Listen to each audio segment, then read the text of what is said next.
Hello everyone, स्वागत छ हाम्रो युट्युब च्यानलमा। सबैजना सन्चै हुनुहुन्छ होला भन्ने आशाका साथ हामी नयाँ भिडियो लिएर आज तपाईहरुमाझ उपस्थित भइसकेका छौं र हामीले तपाईहरुलाई के वास्तवमा भन्नुपर्ने छ भन्दाखेरि चाहिँ हामीले आजको भिडियोदेखि चाहिँ हामीले तपाईहरुलाई भ्लग भन्दा पनि हामीले तपाईहरुलाई चाहिँ आईटी सम्बन्धी केही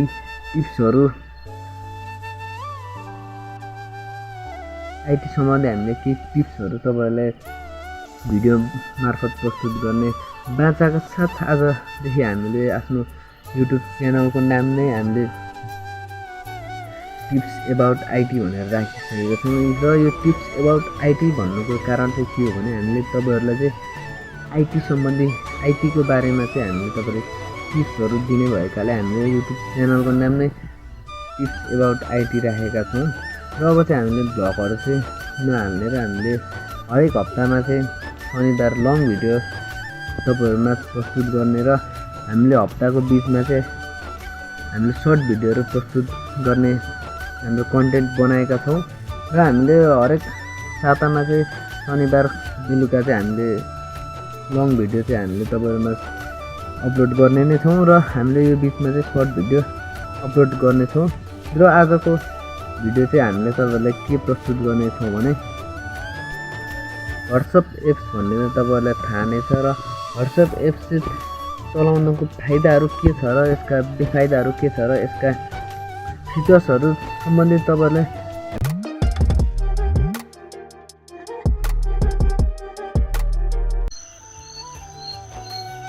आजको भिडियोमा चाहिँ हामीले WhatsApp का 3टा ट्रिकहरु तपाईहरुलाई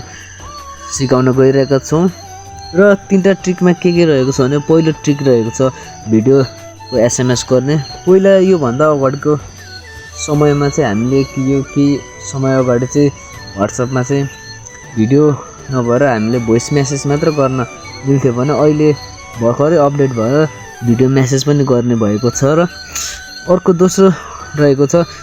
आफूले पठाएको मेसेजलाई चाहिँ कसरी एडिट गर्ने कि डिलिट गर्ने सम्बन्धमा हुन्छ र यसले चाहिँ हामीले डिलिट गर्नु भन्दा पनि एडिट गरेर पठाउँदा चाहिँ अझ बेटर हुन्छ र हामीले थर्डमा रहेको छ आफ्नो WhatsApp मा भएको नम्बरलाई चाहिँ कसरी अर्को नम्बरमा चेन्ज गर्ने सम्बन्धी हामीले तपाईहरुलाई भिडियो बनाइरहेका छौं र यसको लागि तपाईहरु सिम्पली आफ्नो WhatsApp खोल्नु होला र हाम्रो पहिलो ट्रिक रहेको छ भिडियो एसएमएस भनेको तपाईले कुनै पनि व्यक्तिमा जानु होला र आफूले यसरी व्यक्तिमा गइसकेपछि तपाईहरु यहाँ तल देख्नुहुन्छ यो भोइस मेसेजमा देख्न सक्नुहुन्छ यसलाई एकचोटी क्लिक गर्नु होला र यसलाई क्लिक गरेपछि यसलाई प्रेस गरिराख्नु होला र प्रेस गरेपछि चाहिँ भिडियो हुन्छ र यसमा काउन्ट हुन्छ 3 2 1 भनेर काउन्ट हुन्छ र काउन्ट भइसकेपछि चाहिँ तपाईले आफूले भिडियो मेसेज गर्न सक्नुहुन्छ जस्तो कि तपाईले यहाँ देख्न सक्नुहुन्छ जसरी यो 3 2 1 भएर काउन्ट भयो र यसरी काउन्ट भइसकेपछि यहाँ भोइस मेसेज अहिले भइरहेको छ र यसरी भोइस मेसेज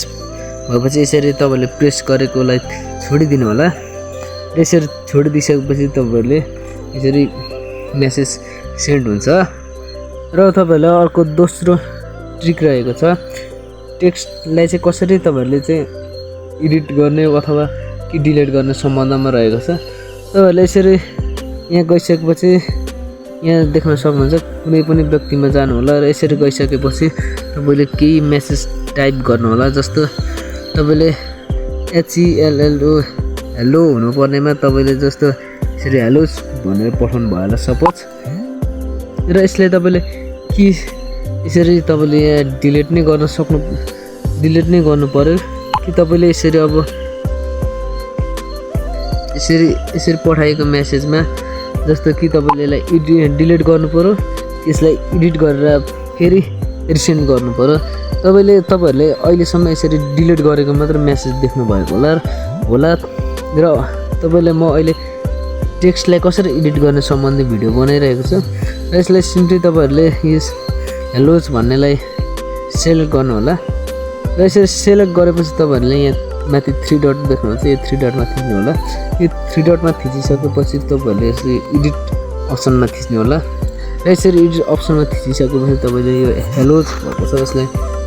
यसलाई काट्नु होला र यसलाई काटेपछि तपाईँहरूले यसरी यहाँ राइट बटनमा थिच्नु होला। यसरी थिचिसकेपछि तपाईँहरूको मेसेज यहाँ देख्न सक्नुहुन्छ हेलो भनेर गएको छ र तपाईँहरूले यहाँ के ध्यान पुर्याउनु पर्छ भने जसरी अहिलेको अवस्थामा यहाँ माथि 3 डटमा थिच्नु भयो भने अर्कै अप्सन आउने छ र यसलाई तपाईँहरूले ख्याल गर्नु होला। तपाईँहरूले यसलाई एडिट गर्न मन छ भने अगाडि कुन मेसेजलाई टेक्स्टलाई एडिट गर्नुपर्ने त्यो मेसेजलाई चाहिँ सेलेक्ट गर्नु होला। यसरी सेलेक्ट गरिसकेपछि मात्र यहाँ 3 डटमा आएकोलाई चाहिँ तपाईँहरूले एडिट गर्न सक्नुहुन्छ। नत्र तपाईँहरूले बिना सेलेक्ट त्यतिकै एडिट 3 डटमा थिचेर एडिट गर्न मिल्दैन। र तपाईँहरूलाई तेस्रो ट्रिक रहेको छ तपाईँहरूले कसरी आफ्नो नम्बर चाहिँ चेन्ज गर्ने भन्ने सम्बन्धमा रहेको छ। तपाईँहरूले यहाँ माथि जान सक्नुहुन्छ यहाँ 3 डटमा आइसकेपछि तपाईँले यहाँ लास्ट अप्सन देख्नुहुन्छ सेटिङ्समा, यो सेटिङ्समा जानु होला र तपाईँले यहाँ यसरी आइसकेपछि यहाँ धेरै अप्सनहरू देख्न सक्नुहुन्छ। यो अप्सनहरू तपाईँहरूले प्रयोग गर्न सक्नुहुन्छ र तपाईँहरूले आफ्नो नम्बर चेन्ज गर्नको लागि तपाईँहरूले एकाउन्ट भन्ने अप्सनमा थिच्नु होला। यसरी थिचिसकेपछि तपाईँहरूले यहाँ तल देख्न सक्नुहुन्छ यो 3rd अप्सनमा चेन्ज नम्बर यहाँ थिच्नु होला। यसरी थिचिसकेपछि तपाईँहरूले नेक्स्ट गर्नु होला। नेक्स्ट गरिसकेपछि तपाईँहरूले यहाँ सुरुको अप्सनमा देख्नुहुन्छ enter your old phone number with country code भनिरहेको छ। तपाईँहरूले यो माथिल्लोमा आफ्नो यो व्हाट्सएपमा पहिला लगेको फोन नम्बर लगाउनु होला र दोस्रो अप्सनमा देख्न सक्नुहुन्छ enter your new phone number with country code भनेको छ र तल्लोमा तपाईँहरूले कुन माथिल्लोमा तपाईँहरूको ओल्ड नम्बर लाउनु पर्ने छ भने तल्लोमा तपाईँहरूले न्यू फोन नम्बर लगाउनु पर्ने छ। न्यू फोन नम्बर भनेपछि तपाईँहरूले कुन चाहिँ नम्बरमा चेन्ज गर्न खोज्नु भएको त्यसमा चेन्ज गर्नको लागि चाहिँ तल्लोमा नम्बर लाउनु होला। र अहिले म चेन्ज गर्न चाहन्न किनभने मेरो यही नम्बरले काम गरिरहेको छ। तपाईँहरूलाई केही पर्यो भने केही चेन्ज गर्नु पर्यो भने चाहिँ तपाईँले यहाँबाट सिधा यो ओल्ड नम्बर र न्यू नम्बर लाएर तपाईँले यहाँ नेक्स्ट गरेर गर्न सक्नुहुन्छ। र तपाईँहरूले यहाँ अन्य सेटिङहरू पनि देख्न सक्नुहुन्छ जस्तो तपाईँहरूले यहाँ तल प्राइभेसीतिर देख्न सक्नुहुन्छ यो च्याटहरू नोटिफिकेसनहरू तपाईँहरूलाई बढी मात्रामा नोटिफिकेसन आयो भने तपाईँहरूले यहाँ आएर नोटिफिकेसन अफ पनि गर्न सक्नुहुन्छ। र तपाईँहरूको यहाँ भिडियो कल आएको रिङटोनहरू यो भाइब्रेसनमा राख्ने यस्तो यहाँ धेरै सेटिङहरू रहेको छ। र तपाईँहरूले आजको भिडियोमा चाहिँ तपाईँहरूले यो 3टा ट्रिक मात्र हामीले सिकाउन गइरहेको छौँ र तपाईँलाई आउँदो भिडियोहरूमा 2टा महत्त्वपूर्ण व्हाट्सएपका ट्रिकहरू पनि तपाईँहरूले सिकाउने नै छौँ।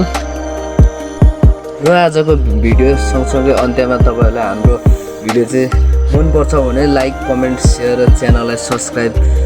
गरेर हामीलाई मोटिभेट गराउन हुन भन्दै आज चाहिँ हाम्रो फाइनल्ली 50 सब्सक्राइब पुगिसकेको छ र 50 सब्सक्राइब पुगे अनुसार हामीले हाम्रो यो च्यानलमा चाहिँ लाइभ